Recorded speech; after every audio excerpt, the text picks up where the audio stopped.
Vous savez, j'ai perdu beaucoup de personnes dans ma vie, sans avoir eu le temps de leur faire mes adieux.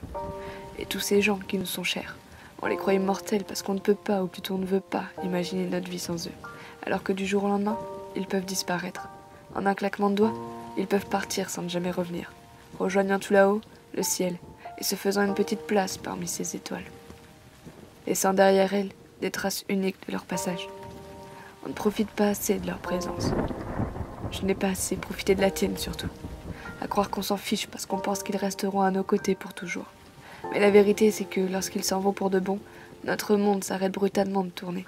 Notre cœur se brise en mille morceaux et nos larmes ne cessent de couler à flot. Depuis que t'es parti, je me sens vide, comme un trou noir dans ma poitrine. L'impression qu'il me manque une partie de moi-même, d'être morte de l'intérieur. Et je regarde les autres continuer à vivre innocemment, d'un regard qui, lui, est sans vie. Regard qui a perdu toute lueur d'espoir, toute brillance de joie, et toute sa couleur, raison de sa beauté. Tous les soirs, depuis que j'ai appris ton décès, je sors. Je me trouve un endroit calme. J'admire le ciel de la nuit et me confie à la lune, car je sais qu'elle gardera tous mes secrets. Je lui confie mon chagrin. Ça me fait du bien de lui parler, car elle m'écoute sans me regarder avec ce regard rempli de tristesse et de pitié. Elle m'écoute et ne dit rien. Je regarde les étoiles, espérant trouver celle qui brille le plus, espérant te trouver toi. Tu sais, j'essaie de te parler, je te dis à quel point c'est difficile sans toi. Même si je sais que tu me répondras pas, inconsciemment j'ai un peu d'espoir que tu le fasses un jour. Et puis, comme on dit, l'espoir fait vivre. Mais est-ce que au moins tu m'entends? Le silence. Le silence, cette chose que j'adore écouter depuis qu'on m'a annoncé ton décès.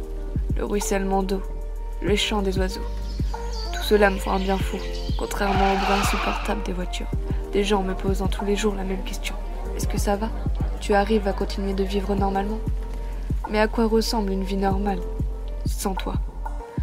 Non, je n'y arrive pas. Non, je vais pas bien. Mais laissez-moi respirer. Je ne supporte plus aucun bruit depuis ton départ.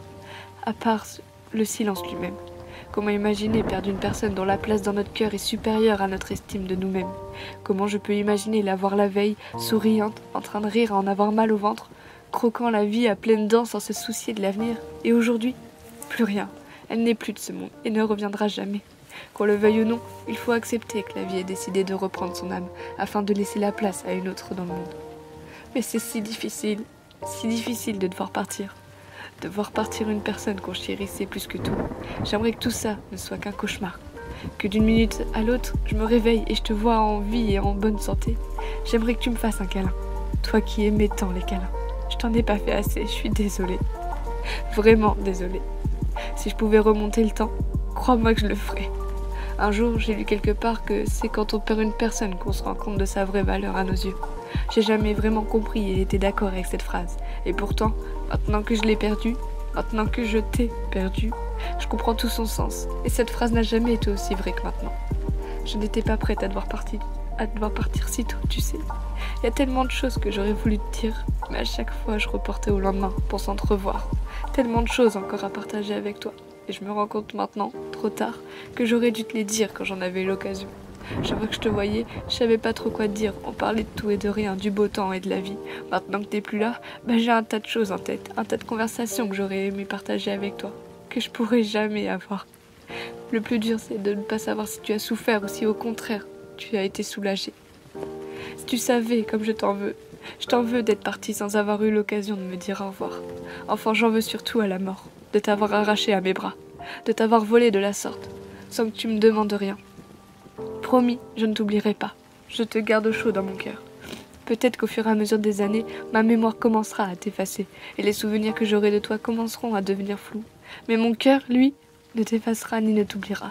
C'est une promesse. Si tu savais comme je regrette les fois où je t'ai mal parlé, où je t'ai disputé pour un oui ou pour un non. Toutes les choses méchantes que j'ai pu te dire, sache que je regrette et que maintenant qu'il est trop tard pour le faire, je m'excuse sincèrement. Je n'ai jamais pensé ce que j'ai pu te dire. Un ange est parti rejoindre le paradis. Tu es parti rejoindre les membres de ta famille dont tu me parlais tant. Et malheureusement qui, pour certains, je n'avais pas eu cette chance de les connaître, car ils étaient partis avant même que je voie le jour. J'espère que de là où tu es, tu continues et tu continueras malgré tout à veiller sur moi, sur nous. Ta perte a créé en moi une sorte de vide. Un vide qui restera sur moi à jamais, mais je suppose que j'apprendrai malgré moi à vivre avec. Tu me manques beaucoup. Je t'aime pour toujours et où que tu sois, je t'aimerai pour l'éternité.